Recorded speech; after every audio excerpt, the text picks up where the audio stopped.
The great hall of the Galactic Council stretched for miles in every direction. Hundreds of alien species sat in their floating chairs, looking down at the center stage. Their eyes, tentacles, and sensors all focused on one spot.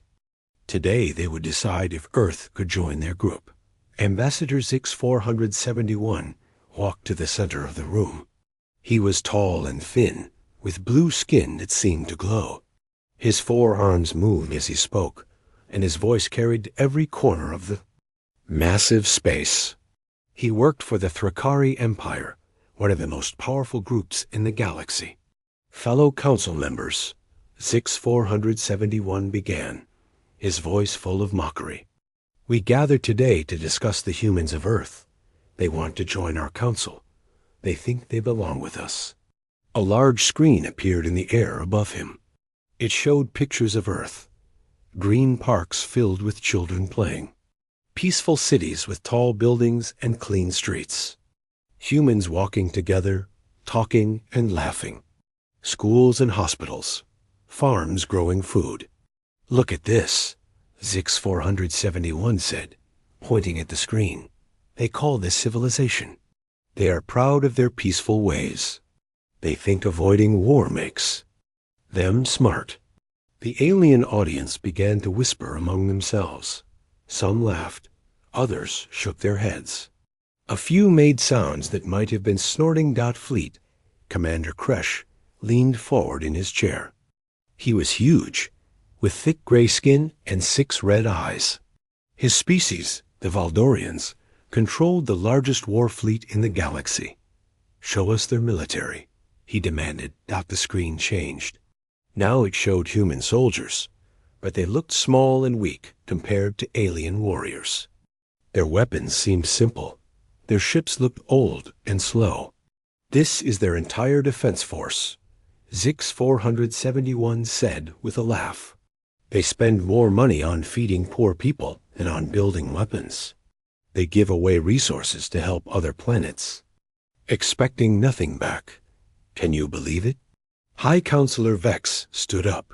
She was ancient, even by alien standards. Her metal body clicked and whirred as she moved. What do they do when attacked? She asked. They talk, Zix 471 replied. They negotiate. They try to make peace. They actually believe that words can stop weapons. The laughter grew louder. Some aliens banged their tentacles on their chairs. Others made electronic sounds of amusement. They have something they call the United Nations, Zix 471 continued. It is a group where different human countries talk about their problems instead of fighting. They think this makes them advanced. Commander Breck of the Saurian Horde hissed his laughter. My youngest soldiers could conquer their entire planet in a day. Indeed, agreed General Vorthik of the Crimson Fleet. They are farmers and poets. They write songs about peace and love.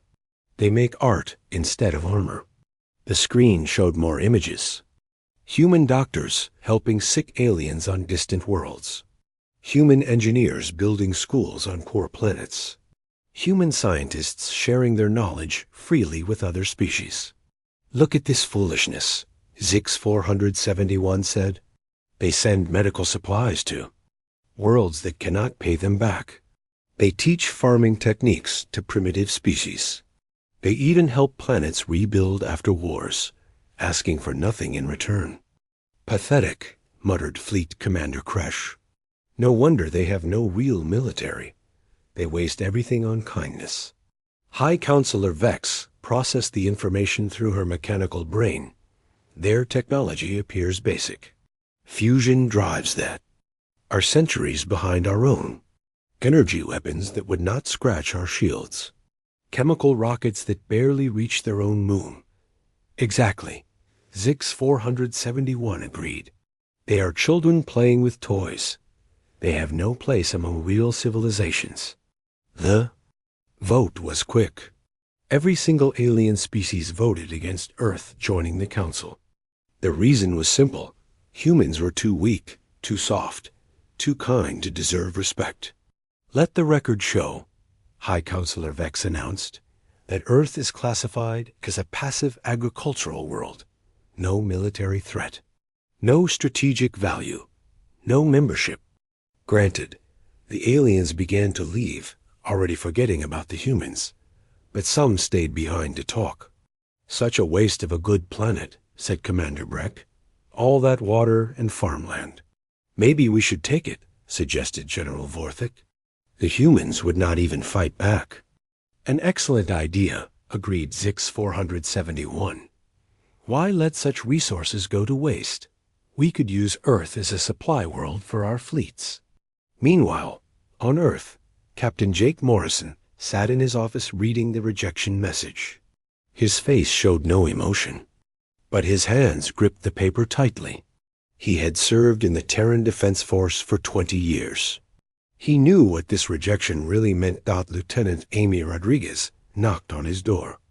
"Sir, may I come in?" "Enter," Jake said without looking up. Amy walked in and saluted. She was young but skilled, one of the best pilots in the TDF. "Sir, I have the long-range sensor reports." Jake finally looked up. "What do they show?"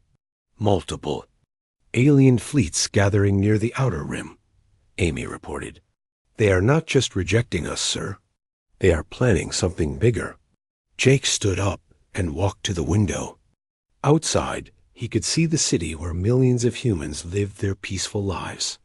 Children played in parks. People went to work. Families had dinner together. It all looked so normal, so safe. "Sir?" Amy asked. "What are your orders?" Jake turned back to her. For a moment, she saw something in his eyes that made her step back. It was not anger or fear. It was something much more dangerous. It was the look of a predator that had been hiding among sheep. "Send a message to command," Jake said quietly. "Tell them the masquerade is over. The aliens think we are weak. They think we are soft. They are about to learn the difference between choosing peace and being forced into it." Amy nodded and left quickly. She had seen that look before, in the eyes of soldiers who had fought in Earth's secret wars. Wars that the galaxy knew nothing about. Wars that had taught humanity lessons the aliens had never learned.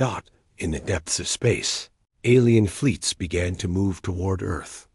They expected an easy victory over a planet of farmers and poets.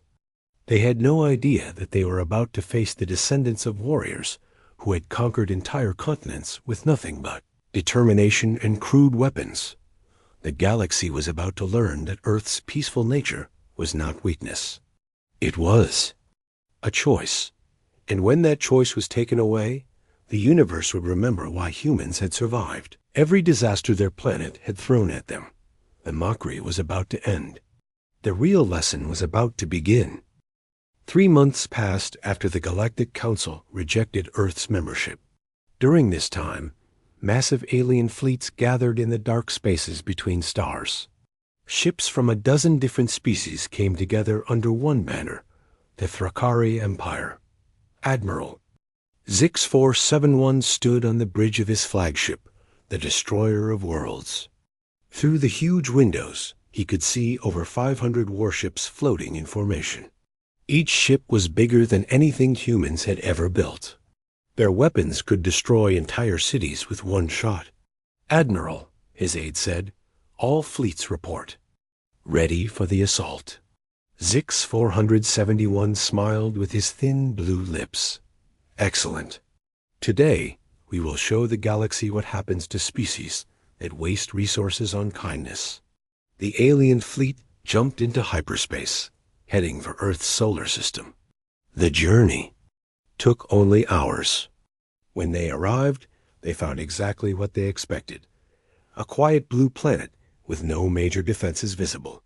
"Pathetic," Zix 471 said, looking at Earth through his sensors.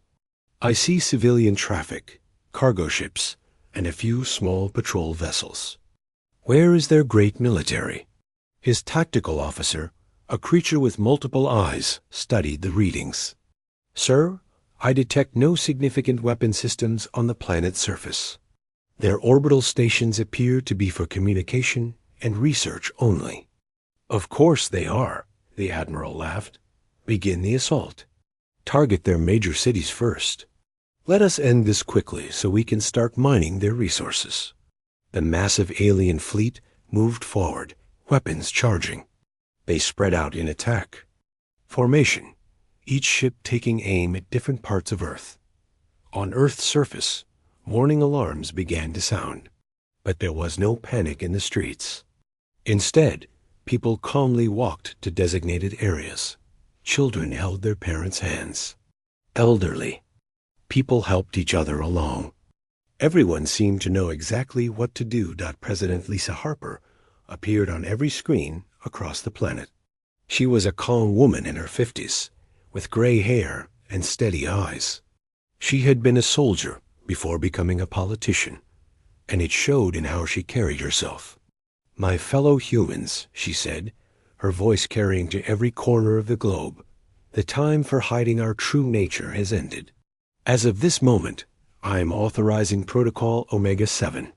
All civilians are to proceed to designated safe zones. All military personnel are to report to their assigned positions." Across the world, something amazing began to happen. Buildings that had looked like normal offices and apartments started to change. Wall panels slid away, revealing hidden weapon systems. Rooftops opened up, and missile launchers rose from below. What had seemed like peaceful farmland suddenly bristled with gun emplacements. Underground, massive doors opened. Sleek fighter ships rose from hidden hangar bays. These were not the simple craft the aliens had seen in their intelligence reports. These were advanced war machines, built with technology that made alien weapons look like toys. Captain Jake Morrison stood in the command center of the TDF Vengeance, humanity's flagship. The ship had been disguised as a civilian transport for decades, but now its true form was revealed. It was 3 times larger than any alien vessel, covered in weapons and armor that could withstand anything the galaxy could throw at it. "Sir," Lieutenant Amy Rodriguez reported from her station, "all defense platforms are online. Ground forces are in position. Fighter squadrons are launching from hidden bases worldwide." Jake nodded, watching the alien fleet approach on his tactical display. "They still think we are farmers and poets. They have no idea what they are about to face." The alien fleet was now close enough to see Earth clearly. Admiral Zix 471 was puzzled by what his sensors showed him. "What is happening down there?" he demanded. "The planet is changing. I am reading massive energy signatures appearing everywhere." His aide checked the readings twice. "Sir, it appears the humans have been hiding their true capabilities. The entire planet is covered in weapon systems."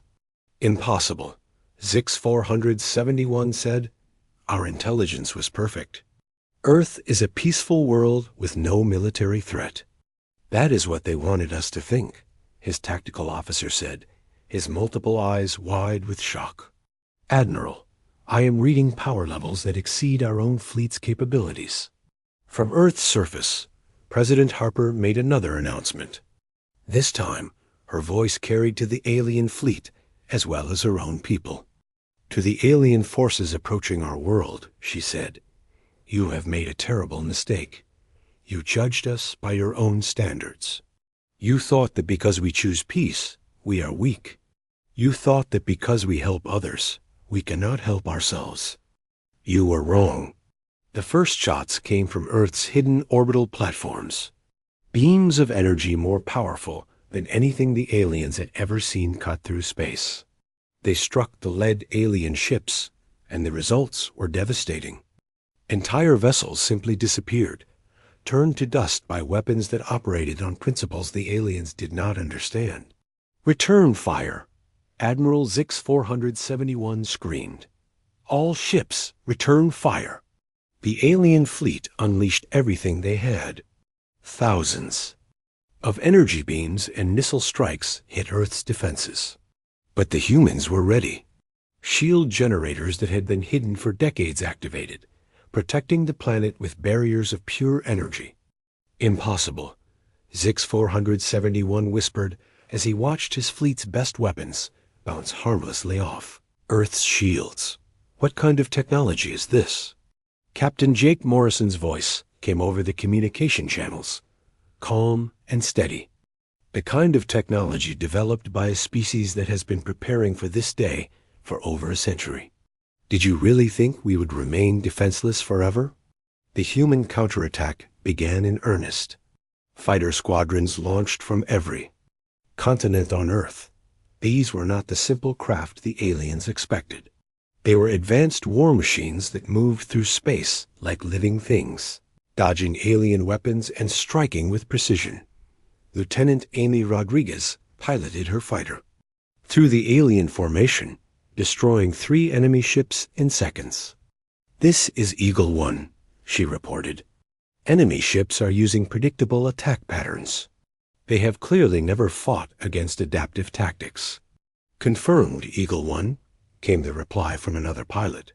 "These aliens fight like they are following a rule book. They have no idea how to handle guerrilla warfare." The alien fleet was in chaos.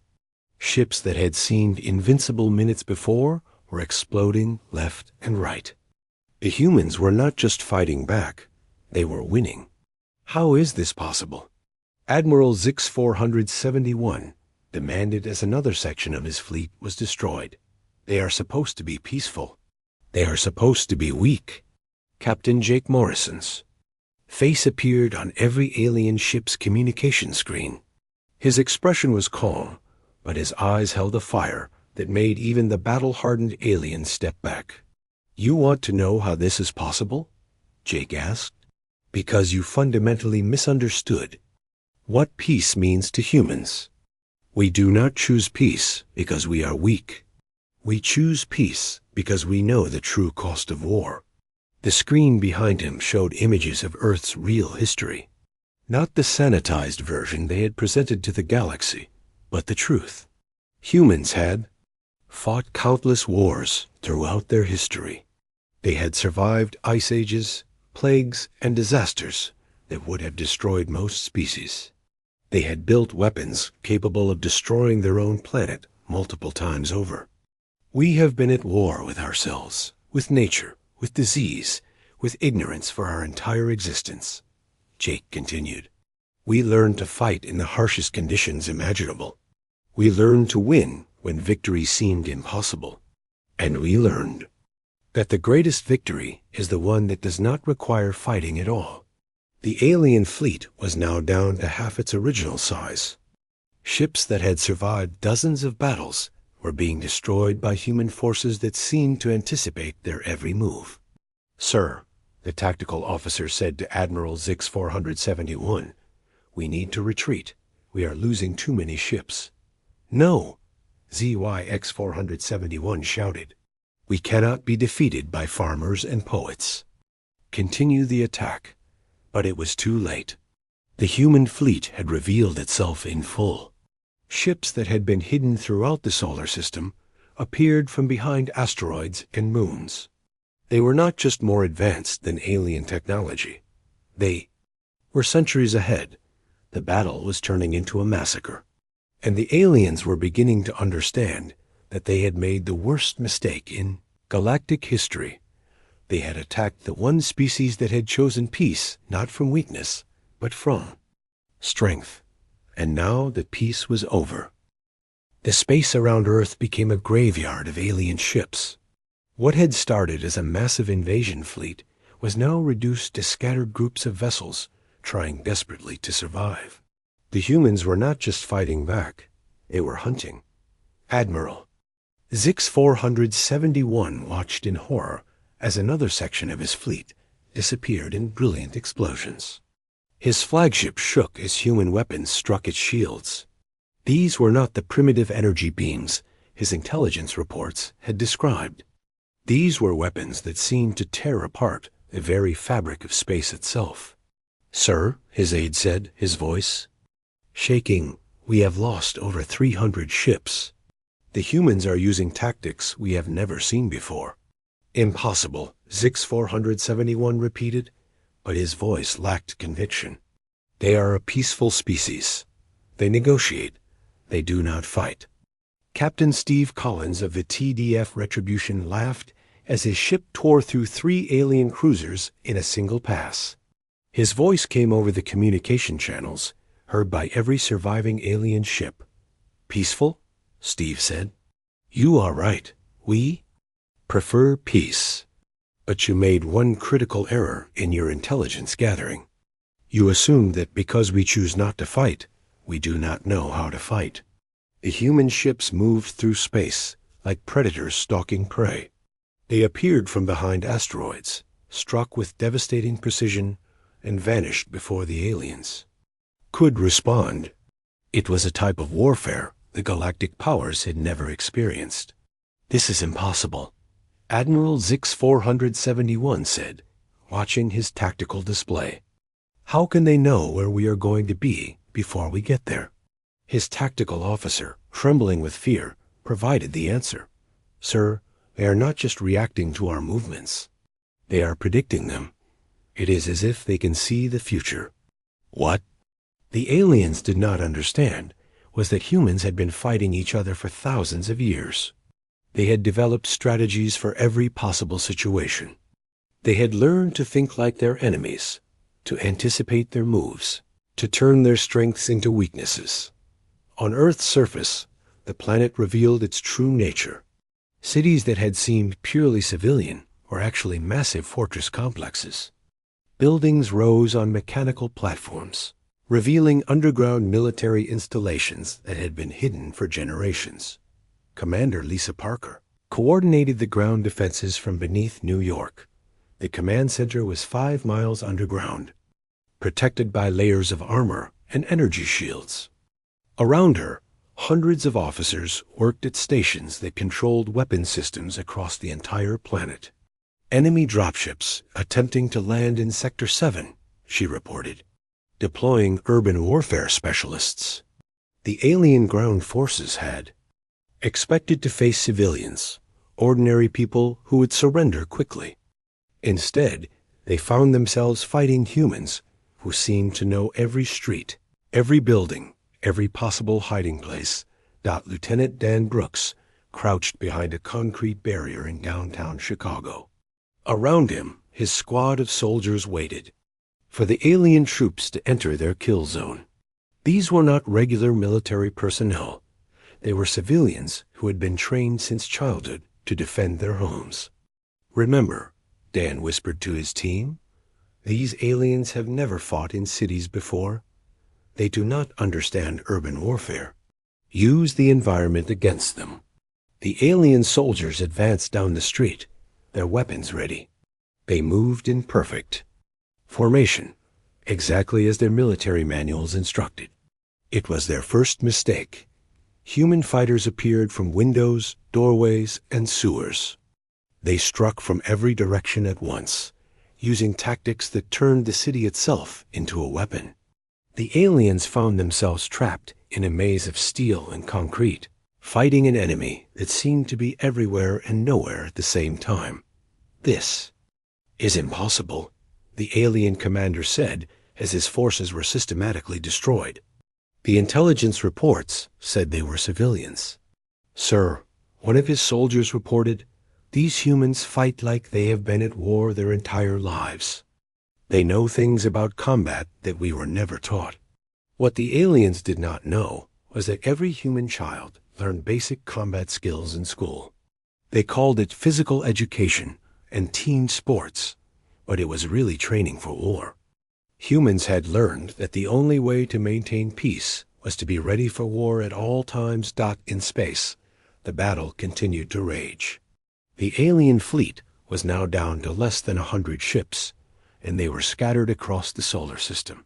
Human forces pursued them relentlessly, giving no quarter. Captain Jake Morrison stood on the bridge of the TDF Vengeance, watching the tactical display. His ship had taken some damage, but it was still fully operational. Around him, his crew worked with the efficiency of people who had trained for this moment their entire lives. Sir, Lieutenant Amy Rodriguez reported, The alien fleet is attempting to retreat. Should we let them go? Jake considered the question. Part of him wanted to end this quickly, to show mercy to a defeated enemy. But another part of him knew that the galaxy needed to learn a lesson. No, he said finally. If we let them go, they will tell other species that we are still weak. They will say, we do not have the courage to finish what we started.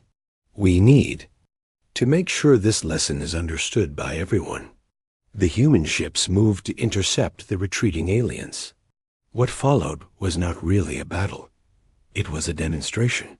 The humans showed the galaxy exactly what they were capable of.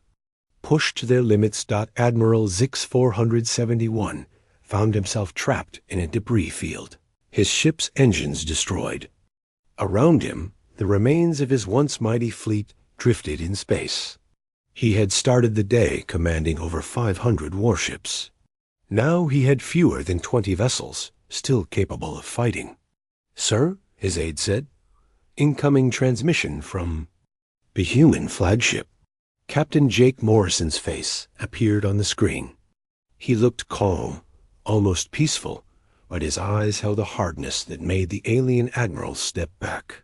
"Admiral Zix 471, Jake said, "I believe you wanted to discuss our military capabilities." "This is impossible," Zix 471 repeated. "You are a peaceful species. You help other worlds. You give aid to those in need. How can you also be so double quotes deadly?" Jake finished. "Because we learned something your species apparently never did. We learned that the only way to protect what you love is to be stronger than those who would destroy it." The screen behind Jake showed images of Earth's true history.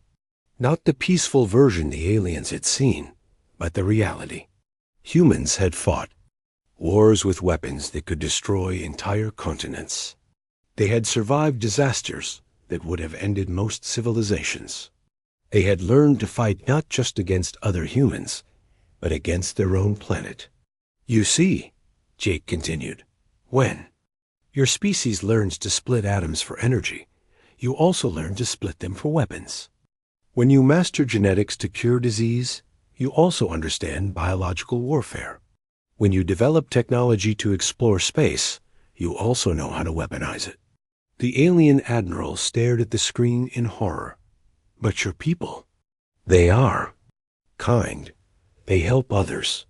They negotiate instead of fighting." "Yes," Jake agreed, "because we know what fighting really costs. We have been there. We have seen what happens when civilizations go to war with weapons that can destroy worlds. That is exactly why we choose peace when we can." The remaining alien ships were now completely surrounded. They had no choice but to surrender. The great invasion fleet that had set out to conquer Earth was now at the mercy of the species they had called weak. "Your species made a fundamental error," Jake said to the defeated admiral. "You assumed that because we choose to help others, we cannot help ourselves. You thought that because we prefer negotiation, we do not know how to fight. You are wrong on both counts. The battle was over. The alien fleet was destroyed or captured. But the real victory was not in the fighting. It was in the lesson. The galaxy was about to learn that humans were not weak. They were not soft. They were simply strong enough to choose kindness over cruelty, wise enough to prefer peace over war. And when that choice was taken away from them, they were terrifying enough to end any threat that dared to harm what they protected. The mockery had ended. The real education was about to begin. The battle was over, but the real shock was just beginning. Admiral Zix 471 sat in a human detention cell, staring at the walls that seemed to be made of some unknown material. Everything about this place was wrong. The humans had technology that his species could not even understand. Captain Jake Morrison walked into the cell, carrying a simple wooden chair. He set it down and sat across from the alien admiral. The contrast was striking, the advanced alien commander in his battle. Armor, and the human in his simple uniform. "I do not understand," Zix 471 said, his voice filled with confusion. "Your species helps others. Your people send medical aid to planets in distress. You negotiate instead of conquering. How can you also be so devastating in war?" Jake leaned back in his chair. His expression was thoughtful, almost sad. "Because we have been where you are now. We have seen what happens when the strong prey on the weak. We have lived through the horror of total war." "But your civilians," the alien admiral protested. "They fought like trained soldiers. Even your children seem to know how to use weapons." "On Earth, there are no true civilians," Jake explained. "Every human learns to fight because we have learned that freedom is not free. We hope we never have to use those skills, but we are always ready." The alien stared at him. "But why? Why? Would a peaceful species teach everyone to fight?" Jake stood up and walked to the small window in the cell. Outside, he could see human ships moving through space, cleaning up the debris from the battle. "Let me tell you a story about my planet," he said. "Long ago, humans lived in small tribes. We fought each other over water, over food, over territory. We learned that if you were not strong enough to protect what you loved, someone stronger would take it away." The alien admiral listened carefully. This was not the history his intelligence reports had described. "As we grew more advanced, our wars became more terrible," Jake continued. "We built weapons that could destroy entire cities. We created diseases that could kill millions. We learned to split the atom, and we used that knowledge to build bombs. That could end civilization. Then why did you not destroy yourselves?"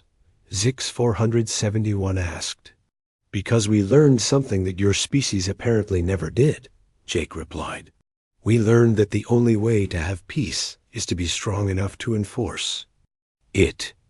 We learned that the only way to protect the innocent is to be more dangerous than those who would harm them." The scene shifted to the Galactic Council chambers, where an emergency session was taking place. The surviving alien commanders were trying to explain what had happened to their fleets. Fleet Commander Kresh stood before the council, his 6 eyes dim with defeat. "Their technology is beyond anything we have seen. Their weapons operate on principles we do not understand. Their tactics are unlike anything in our military databases." "Impossible," said High Counselor Vex, her mechanical voice echoing through the chamber. "Our intelligence showed them to be a primitive species with limited military capabilities." "Our intelligence was wrong," Kresh replied. "They deliberately showed us only what they wanted us to see. They have been hiding their true nature for decades." The chamber fell silent. The idea that a species could fool the entire Galactic Council was almost unthinkable. "But they are pacifists," protested General Vorthik. "They send aid to disaster zones. They help rebuild worlds after wars. They negotiate instead of fighting." "Yes," Kresh agreed. "And that is what makes them so dangerous. They do not fight because they enjoy it. They fight because they have to. And when they fight to win." A new voice spoke from the chamber entrance. "You are beginning to understand." President Lisa Harper entered the chamber, accompanied by a small group of human diplomats. She walked with the confidence of someone who had nothing to prove, and nothing to fear. "We tried to join your council peacefully," she said, her voice carrying to every corner of the vast chamber. "We offered friendship, cooperation, and mutual aid. You rejected us because you thought we were weak." High Counselor Vex's mechanical systems whirred as she processed this information. "We we misjudged your species." "You judged us by your own standards," Lisa replied. "You assumed that compassion meant weakness. You thought that helping others meant we could not help ourselves. You believed that choosing peace meant we did not know how to fight." She walked to the center of the chamber, the same spot where, Admiral Zix 471 had mocked humanity just months before. "Let me explain something about humans," she said. "We are not peaceful because we are weak. We are peaceful because we are strong. We help others not because we have to, but because we choose to. We negotiate not because we fear conflict, but because we know what conflict really costs." The chamber was completely silent. These were species that had conquered entire star systems, and they were listening to a human explain why their way was wrong. "You see," Lisa continued, "when you grow up on a planet where everything is trying to kill you, you learn to be tough. When you survive ice ages and plagues and disasters that would destroy most species, you learn to be resourceful. When you fight wars with weapons that can destroy your own world, you learn to be careful." She gestured to the large screen above. The chamber. It showed Earth, but not the peaceful version the aliens had seen before. This was the real Earth, a planet that had been through countless disasters, where humans had learned to survive against impossible odds. "Our planet has tried to kill us with ice, fire, disease, and starvation," Lisa said. "We have survived. Asteroid impacts, supervolcanic eruptions, and climate changes that would have ended most civilizations. We learned to fight not just against other humans, but against our own world." The screen showed images of human history, not the sanitized version, but the truth. Humans surviving in frozen wastelands. Humans building cities in deserts. Humans crossing oceans in primitive boats. Humans exploring space with technology that barely worked. "We learned that the universe is not kind," Lisa continued. "It does not care about fairness or justice or mercy. If you want those things, you have to create them yourself. And if you want to keep them, you have to be strong enough to protect them." Fleet Commander Kresh spoke up, his voice filled with a new understanding. "You hide your strength so that others will not fear you." "Exactly," Lisa agreed. "We learned that being the strongest is not the same as being the bully. We learned that true strength comes from protecting those who cannot protect themselves. We learned that the greatest victory is the one that does not require fighting." High Counselor Vex processed this information through her mechanical brain. "But when you are threatened, you fight without mercy. When our families are threatened, when our friends are in danger, when innocent people are being hurt," Lisa said, "we do whatever it takes to stop it. We fight not because we enjoy it, but because we have to. And we fight to win." The chamber erupted in whispers and electronic chatter. The aliens were beginning to understand that they had not just made a military mistake, they had made a philosophical one. "You thought strength meant taking what you wanted," Lisa said. "You thought? Power meant making others fear you. You thought civilization meant conquering those weaker than yourself." She looked around the chamber, meeting the eyes of every alien representative. "You were wrong," she said simply. "Strength means protecting what you love. Power means lifting others up. Civilization means choosing to be better than your instincts tell you to be." The vote was unanimous. Earth was granted immediate membership in the Galactic Council with full military alliance status. But more importantly, the galaxy had learned something new about what it meant to be truly civilized. The species that had been mocked for their kindness had become the teachers of the galaxy. And the lesson they taught was simple. True strength comes not from the ability to destroy, but from the wisdom to choose not to. 6 months after the failed invasion of Earth, the galaxy was a different place. The Galactic Council chambers, which had once echoed with the sounds of mockery and threats, now hummed with the quiet efficiency of real cooperation. Captain Amy Rodriguez stood on the observation deck of the TDF Vengeance, watching as alien ships moved through space in perfect formation. These were not warships preparing for battle, but diplomatic vessels working together on humanitarian missions. "It is strange," she said to Captain Jake Morrison, who had joined her at the viewport. "We had to show them our weapons to teach them about peace." Jake nodded, watching a Thrakari medical ship work alongside a human vessel to deliver supplies to a planet hit by natural disaster. Sometimes you have to show your strength to prove you do not need to use it. The transformation had not happened overnight. After Earth's victory, many alien species had expected humans to become conquerors. They thought the peaceful facade would be dropped, and humanity would begin building an empire like every other powerful species in the galaxy. Instead, the opposite had happened. The humans had immediately begun offering aid to the very species that had attacked them. They had shared medical supplies with wounded alien soldiers. They had helped repair damaged alien ships. They had even released most of their prisoners without demanding ransom. Admiral Zix 471 had been among those released. He now served as a liaison between the Thrakari Empire and Earth, working to rebuild the relationship between their species. The experience had changed him completely. "I still do not fully understand them," he admitted to his aide as they watched human engineers help repair a Thrakari space station. "They had every right to conquer us after we attacked them. Instead, they are helping us rebuild." "Perhaps that is the point," his aide suggested. "They are showing us that there is another way to be strong."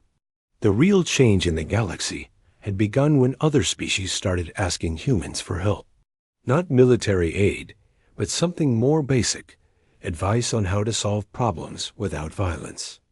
Valdorian Horde had been locked in a territorial dispute with the Crimson Fleet for over a century. Both sides had lost thousands of ships and millions of soldiers.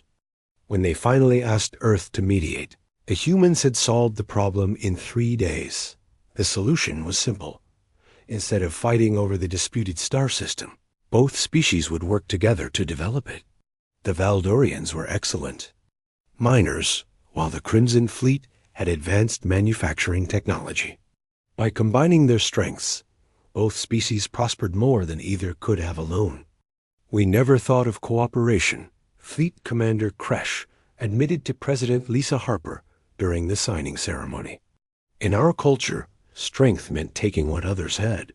You showed us that strength could mean building something together." Similar success stories spread across the galaxy. Species that had been enemies for millennia began working together on projects that benefited everyone. Trade routes became safer as former pirates turned into security forces. Planets devastated by war were rebuilt with help from their former enemies. Commander Lisa Parker found herself in an unexpected role, teaching alien military leaders about Earth's concept of peace through strength. Her classroom was a converted conference room on Luna Base, where officers from dozens of species came to learn human military philosophy. "The key," she explained to her latest class of alien commanders, "is understanding the difference between being aggressive and being prepared. Aggressive species attack others to take what they want. Prepared species defend what they have and help others defend themselves." A young Saurian officer raised his claw. "But how do you know when to fight and when to negotiate?" Lisa smiled. It was a question she heard often. "You fight when fighting will protect innocent people.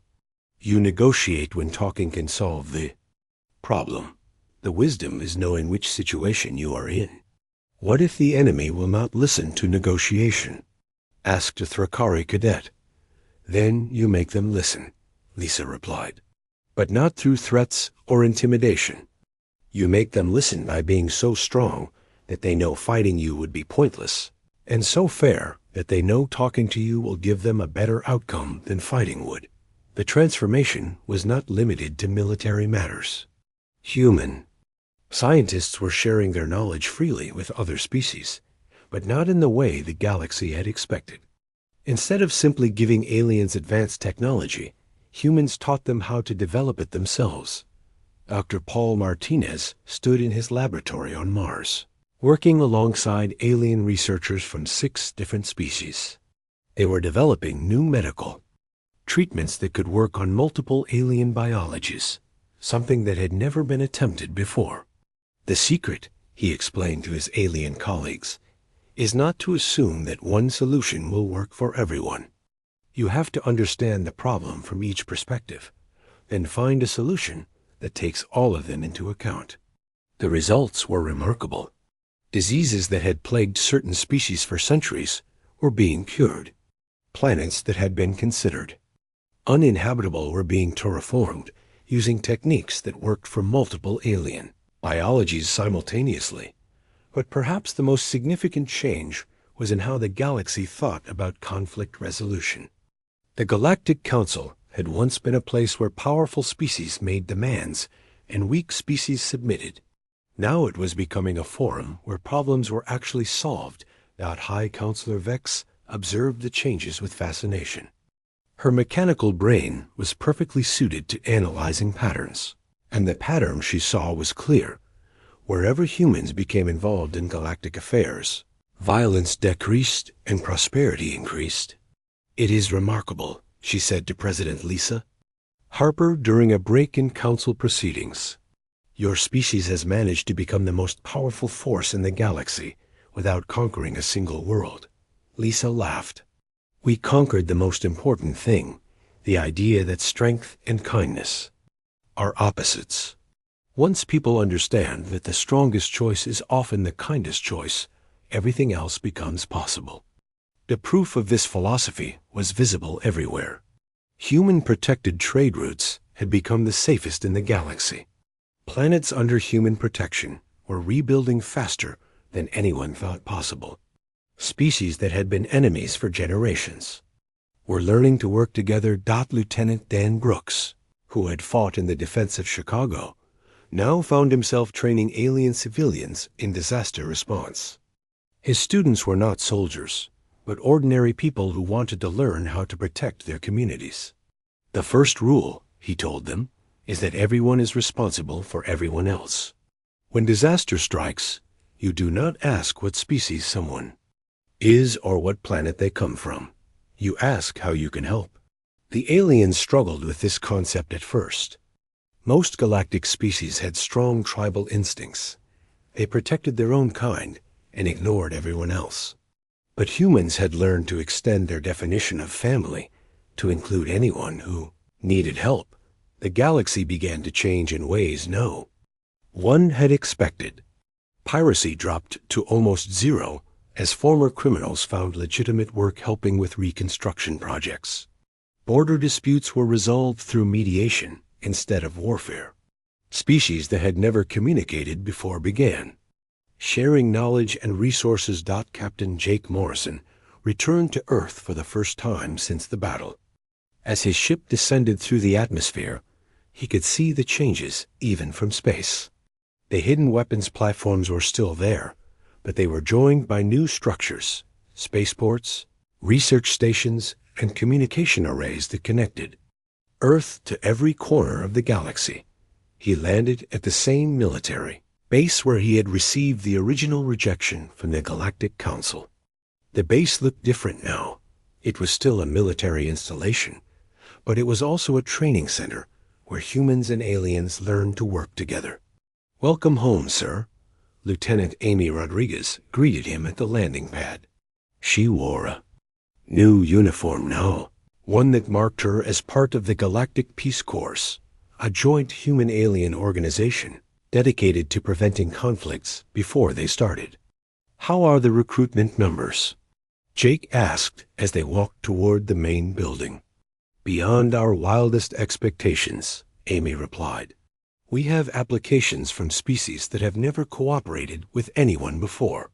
They all want to learn what they call the human way." Jake smiled. The human way had become a phrase used throughout the galaxy. It meant choosing cooperation over competition, building up instead of tearing down, protecting the weak instead of exploiting them. The changes went deeper than politics or military strategy. The galaxy was beginning to develop what humans called culture, shared values that transcended species boundaries. Art, music, literature, and philosophy were being exchanged between worlds that had never spoken to each other before. Admiral Zix 471 stood in his office on the Thrakari homeworld, looking at a painting that had been given to him by a human artist. It showed Earth and Thrakara side by side, connected by bridges of light. The symbolism was clear: former enemies becoming friends, former threats becoming protectors. "Sir," his aide announced, "the human delegation has arrived for the cultural exchange program." ZYX 471 nodded. "Send them in, and make sure they know how grateful we are for their patience with us." The aide paused. "Sir, if I may ask, how did we get everything so wrong about them?" The Admiral considered the question carefully.